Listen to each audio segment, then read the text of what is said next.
Emily Parker stood in the cold wind outside a suburban grocery store in Ohio, her mind racing faster than her footsteps. She clutched 2 heavy bags of groceries, mostly essentials she carefully budgeted for. Rent was due in 3 days, her car needed repairs she couldn't afford, and work had been cutting her hours lately. She felt like life was waiting to dump one more problem onto her shoulders. And it did. Just as she opened her car door, one of the paper bags tore from the bottom. Cans rolled in every direction. Apples bounced across the pavement. A carton of eggs splattered at her feet. Emily froze, silently watching her dinner and her small paycheck scatter across the parking lot like her frustration. She crouched down, trying to scoop up what she could, but her hands shook. Tears formed in the corners of her eyes, not because of the broken eggs, but because this tiny accident felt like proof that life was becoming too heavy to carry alone. Drivers walked past. A couple glanced at her, shrugged, and kept moving. Someone pushed their cart around the mess, not wanting to get involved. Emily wiped her face with the sleeve of her jacket, embarrassed and overwhelmed. "Please," she whispered to herself, "not today. I can't do this today." Just then, a voice approached. Calm, gentle, and full of genuine concern. "Hey, looks like you could use a hand." Emily turned around to see a tall man in his mid-40s wearing a navy jacket and baseball cap. His name, stitched into the side of his work badge, read Daniel. He carried a small bag of his own groceries, but he immediately set it down and knelt beside her.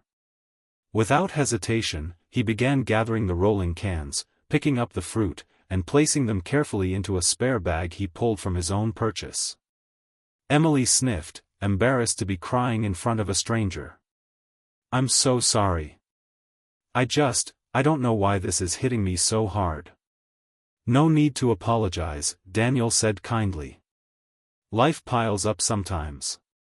Everyone needs help once in a while." His voice wasn't judgmental. It was steady, like someone who truly understood. He noticed the cracked eggs and frowned. "You know what, wait here," he said, standing up. "I'll be right back." Emily blinked, confused. What? "No, you don't have to." But he was already jogging back toward the store. A few minutes later, Daniel returned, holding a brand new carton of eggs, a pack of apples, and a sturdier reusable grocery bag. Emily stared at him, stunned. "You bought these? For me?" Daniel shook his head with a warm smile. "No, I invested in them. And trust me, it's the best investment I'll make today." Emily laughed through her tears, a sound soft and tired but real. "Thank you. I don't know how to express how much this means." "Well," he said lightly, "just promise me you'll help someone else someday. That's all the payment I need." Emily nodded, pressing the new groceries against her chest. Something in her heart felt lighter, like she could breathe again. As they packed the rest into her car, they exchanged small bits of conversation. She learned he was a mechanic who volunteered at a community center on weekends. He learned she was working 2 part-time jobs and trying to get her life stable again. Before leaving, Daniel handed her his card.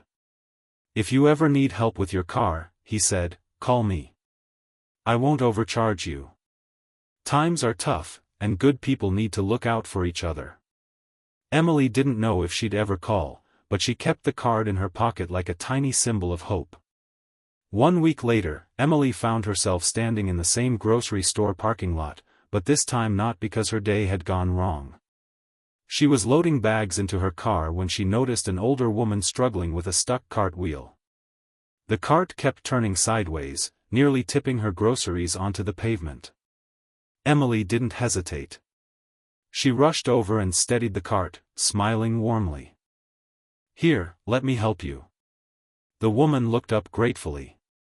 "Oh dear, thank you. This thing has a mind of its own."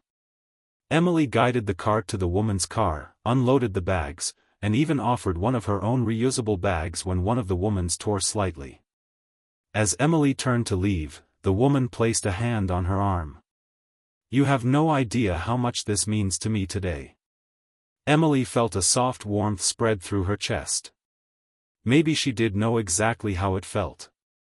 That night, Emily sat on her bed and thought about Daniel, the stranger who had picked up her groceries when she felt invisible. She realized his small act of kindness didn't just fix her groceries. It restored her hope. And today, she had passed a part of that hope forward. If you're watching this right now, remember this. A small act doesn't stay small. It travels. It multiplies. It reaches places you may never see.